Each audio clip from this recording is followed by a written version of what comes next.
was initially, I think I had symptoms was maybe about 2 years ago, and I put that down to stress.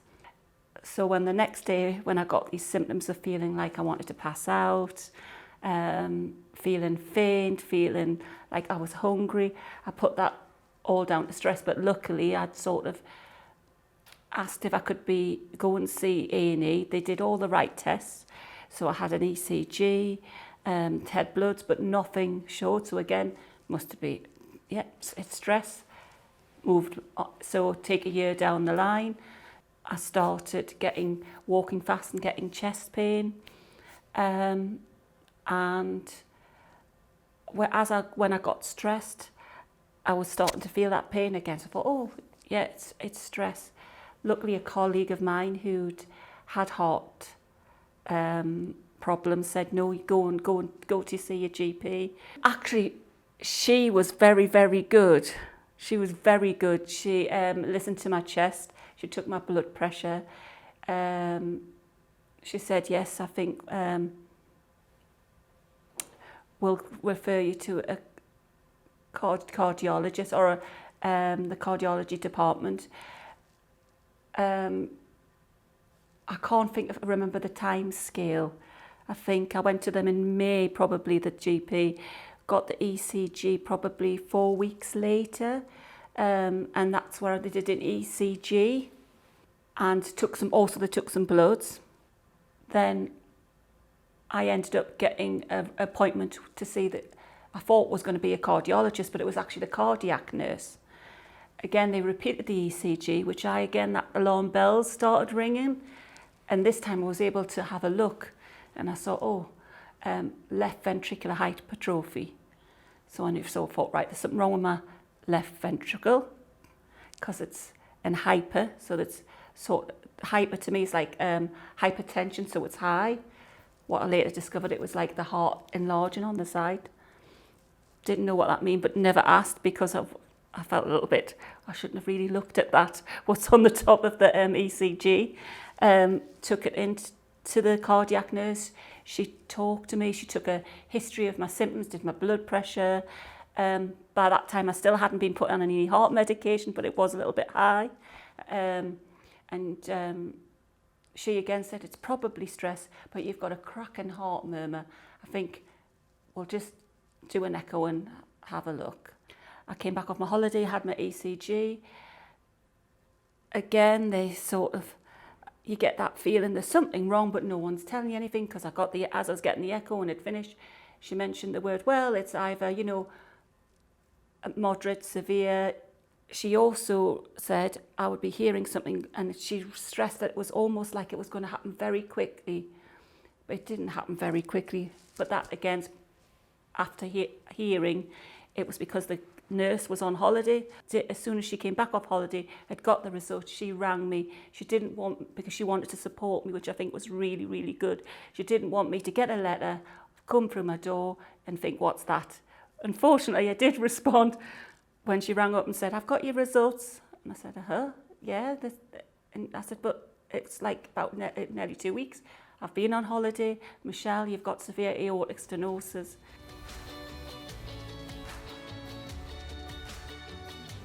You've been told you've got something. You want to know what it entails, because she sort of was saying these things like valves, and it wasn't making sense. But of course, that's your shock as well. That's normal.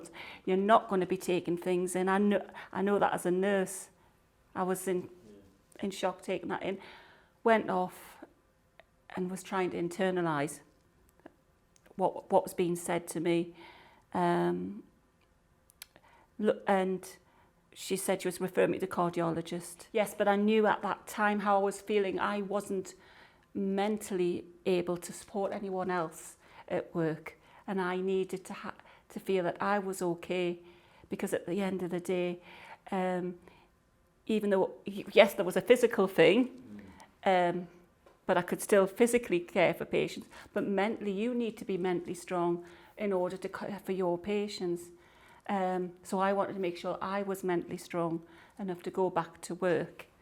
And I think part of that was, as soon as I'd seen Dr. Lee, the cardiologist, and we had a plan in place and we knew what was going to happen. And it was definitely, and I guess reinforcing, yes, it was definitely aortic stenosis. So the conversation about the valves actually took place with the cardiologist.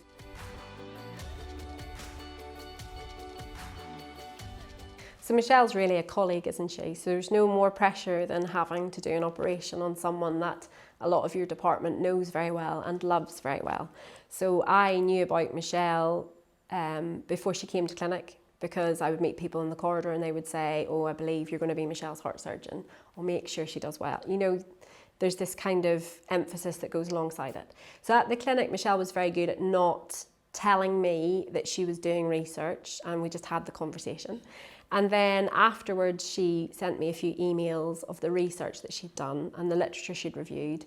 And I think she'd used some patient advocate websites. And then she said, so I'd like to be involved, you know, not only in the type of valve, tissue versus mechanical, but I'd like to know which one you're planning to use and why.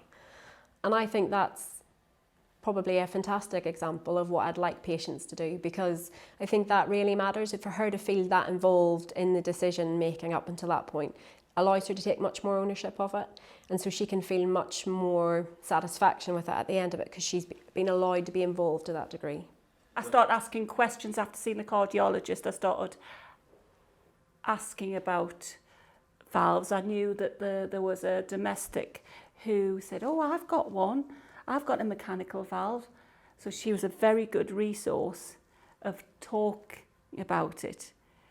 But it was also discovering the negative things as well that she was experiencing, which was, I think the first thing was, you've got to avoid Brussels sprouts or certain foods. Went, oh, right, okay. And I sometimes get mini strokes.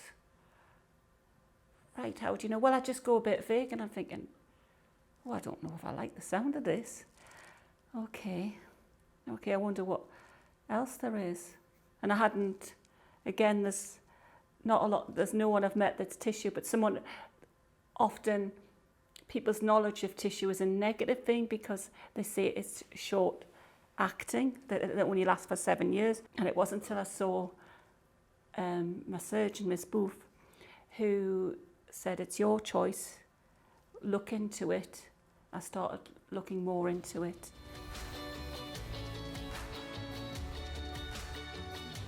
I think it's really important in the consultation that you chat. So if the patient has got an idea in their head, so Michele had an idea about tissue valve, you challenge it and you say, okay, but have you thought of this? You must give all the drawbacks. You must say you're happy that, you know, if you have to come back and have another operation, you're accepting that this will come with that caveat. If we can't do an operation, you're accepting that you'll have a transcatheter valve that will be placed inside that, and you're accepting that at some point in time you may have to have future surgery. I think that's really the caveat to it all. You also have to accept that you have much more follow-up. So you must have much stricter echocardiographic follow-up with a tissue valve as compared to a mechanical valve. And so I played that. And what Michele said to me was, I didn't realise it was my choice. I know a diabetic person might not have a choice. They have to, if they have to take insulin or a type of insulin, they would have to do that, go by that pathway. This, I've got a choice. I don't have to go by that pathway. There is another option, and the potential that this could last 25 to 30 years, just as much as equally as the mechanical valve. Karen was very much always the onus, and choice was on me. It wasn't on her. She wasn't going to make that choice. It was up to me that made that choice. She was just there to answer my queries. So I was never forced into any type of valve. If I'd wanted mechanical, she would have gone mechanical. If I'd wanted to, you know, the porcine one or any one, she would have listened to my choice. And it was that struck me, that she didn't think that she could be involved at all. So she thought she would come to me and I would make a recommendation, and that's what we would do. But it's impossible to know everything about Michele, and Michele has a complex and really unfortunate past medical history. She's been through a lot in a young life so far. And if we had just followed guidelines, if we just used Michele's age, we would have put in a mechanical valve. But it's through the consultation that we got to know so many more things about her, we knew that she had a preference already for a tissue valve, and then we were able to talk through, and not only talk through with me, but because of some of her other past medical history, she was able to go back to other consultants that she'd met, that she was undergoing therapy with, and say, this is the decision I have, what way would warfarin influence this, would a tissue valve be better, you know, if I needed to have further chemotherapy in the future. And it was that then, and that's why that process was more than just one consultation, which is why it was so lovely to get emails, be able to talk things through, because I think it is a big decision.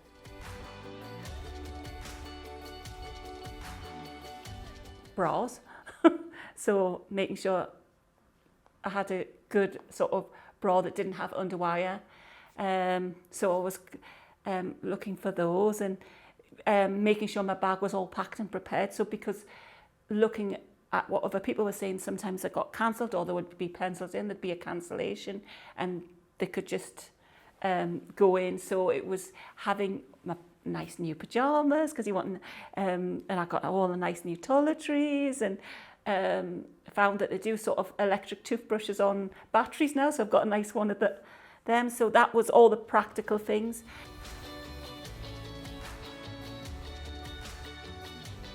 They talk you through, the anaesthetist answers your questions. I think obviously they tailor it to what you want, because some people don't want to know, and if they don't want to know, I don't think you should fall. You know what I mean? That's up to me. There's things legally you have to tell people, but and the anaesthetist talk through a lot, and how that obviously to expect that, which I knew would be that the tube would still be down. So when you're mentioning what do you remember when you wake up, I was remembering the tube down me, and I suppose with me being a nurse and an anaesthetic nurse puts me in a little bit of a different position. Not only is Michele a colleague, but she works in a theatre environment, not at my hospital, but a different hospital. So she had worked with a lot of the staff that worked in the theatres where I work. So she was greeted by the theatre manager in the recovery area. There was, 3 or 4 members of staff that took her through into the anaesthetic room. She had worked previously with the anaesthetist and remembered him as a much more junior anaesthetist than what he is now. So yeah, I do remember that day very well. I do a ward round every day of all patients. So if I'm at the hospital and at work, you'll see me usually once, if not twice a day. So I'd spent a lot of time, I didn't walk about a lot, and if it wasn't for Miss Booth Karen, she'd sort of said, have you been actually down the ward? Has anyone walked in? I said, no. She walked me down to the sort of visitor's room coffee and walked me back. And I thought, oh, right, I'm going to go out. Can I go to the canteen? That night I went to the canteen. And then I started to think, well, we can all walk about. So I said, right. And I had one lady was waiting for a valve, one was waiting to go home, and she'd been in for quite a while. So we started walking, and we were setting ourselves I thought, right, we're going to do it a couple of times. So we all did that together. So I knew I was getting strong enough to be able to walk, to get about home.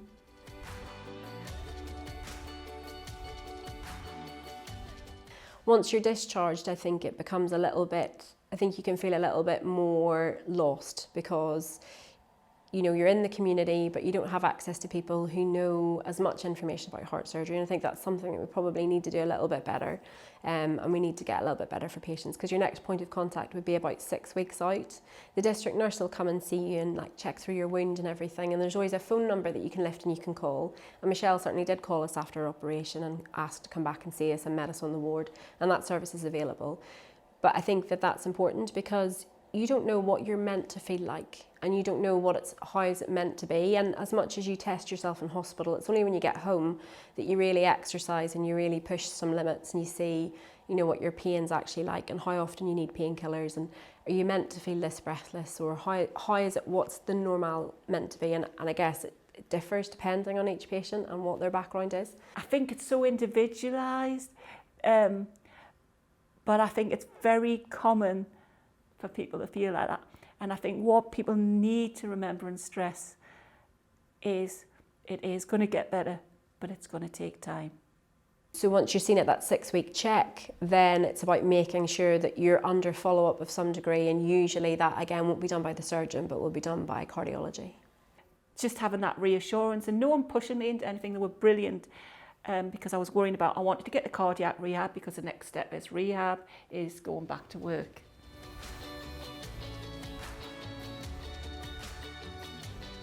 The goal of any of these operations is to get you back to the quality of life or a better quality of life than what you've had before.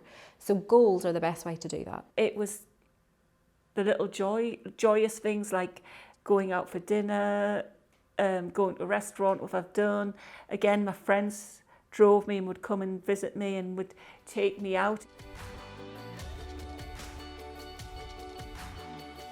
I think, you see, I would say listen to yourself, what you want, because I think it's important that you're making that choice to start off with your valves. If it's telling you to go a certain way, don't go and get that information. Be well informed about that valve, but also be open to other options as well, and then look at yourself and what you feel is best for your lifestyle.